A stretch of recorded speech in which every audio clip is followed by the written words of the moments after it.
भारत का पूर्वोत्तर, जहां प्रकृति अपनी सुंदरता की सीमाएं लांघती है। घने जंगल, उफनती नदियां और आकाश को छूते पहाड़। ये क्षेत्र सिर्फ भारत की भौगोलिक सुंदरता का प्रतीक ही नहीं, बल्कि सामरिक दृष्टि से भी बेहद महत्वपूर्ण है। पूर्वोत्तर के 7 राज्यों को सेवन सिस्टर्स के नाम से जाना जाता है, जिनके बीच बसे हुए पहाड़ी रास्तों पर जीवन और विकास की गाड़ी साथ साथ चलती है। प्रधानमंत्री नरेंद्र मोदी के नेतृत्व में 2014 में सरकार आने के बाद इन इलाकों में विकास के नए रास्ते खुले हैं। इस विकास यात्रा की कमान केंद्रीय सड़क परिवहन और राजमार्ग मंत्री नितिन गडकरी ने संभाली और उनकी देखरेख में इन दुर्गम इलाकों में सड़कें और पुलों का ऐसा जाल बिछाया गया जिसने इस क्षेत्र की सूरत ही कमोबेश बदल दी।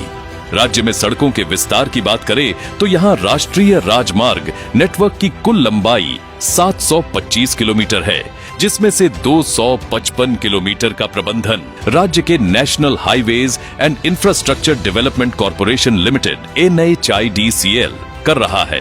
बाकी सड़कों का प्रबंधन राज्य PWD के नेशनल हाईवे विंग और BRO के पास है। फिलहाल राज्य में 12 प्रमुख परियोजनाएं निर्माणाधीन हैं, जिनकी कुल लंबाई 179 किलोमीटर है और इनकी लागत 4,418 करोड़ रुपए है। इसके अलावा NHIDCL ने राज्य में 30 किलोमीटर लंबी 5 परियोजनाओं को पूरा कर लिया है, जिनमें सुरंग, सड़क और पुलों का निर्माण शामिल है, जिसकी कुल लागत 703 करोड़ रुपए है। इनमें से 3 परियोजनाएं 3 साल से अधिक की देरी का सामना कर रही है। हालांकि 11 अन्य परियोजनाओं में थोड़ी बहुत देरी जरूर हुई है, लेकिन इन्हें अगले साल तक पूरा कर लेने का लक्ष्य है। परियोजनाओं में देरी का मुख्य कारण अत्यधिक बारिश, पहाड़ी कटाव पर प्रतिबंध और कोविड-19 महामारी के कारण उत्पन्न बाधाएं रही हैं, जिससे निर्माण का काम प्रभावित हुआ है। NHIDCL के तहत निर्माणाधीन प्रमुख राष्ट्रीय राजमार्ग परियोजनाओं पर नजर डालते हैं। पहली प्रमुख परियोजना NH 717A है, जिसे 2 लेन के साथ पेव्ड शोल्डर वाली सड़क के रूप में पश्चिम बंगाल के बागराकोट से सिक्किम के रानीपुल के बीच बनाया जा रहा है। ये 144 किलोमीटर लंबी सड़क है, जिसमें 48 किलोमीटर हिस्सा सिक्किम में आता है। इसमें से 26.7 किलोमीटर का एक पैकेज पूरा हो चुका है, जबकि 5.3 किलोमीटर का एक पैकेज DPR के चरण में है।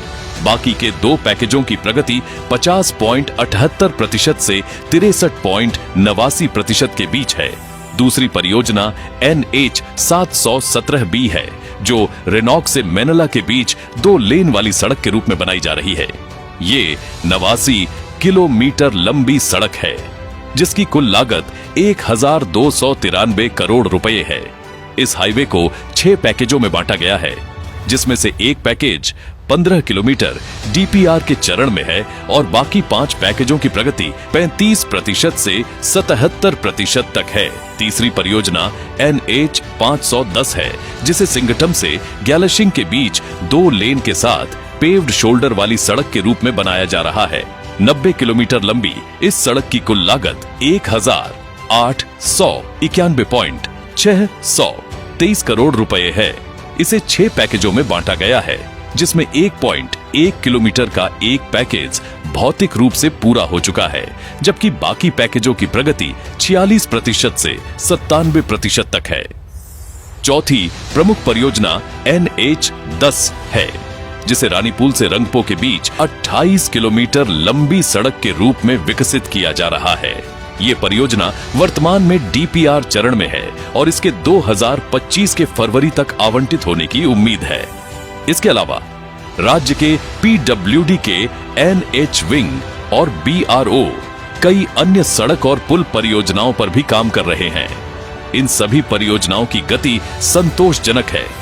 तेजी से धरातल पर आ रही इन परियोजनाओं से न केवल सिक्किम की सड़कों की हालत बेहतर होगी, बल्कि सीमावर्ती इलाकों की सुरक्षा भी मजबूत होगी।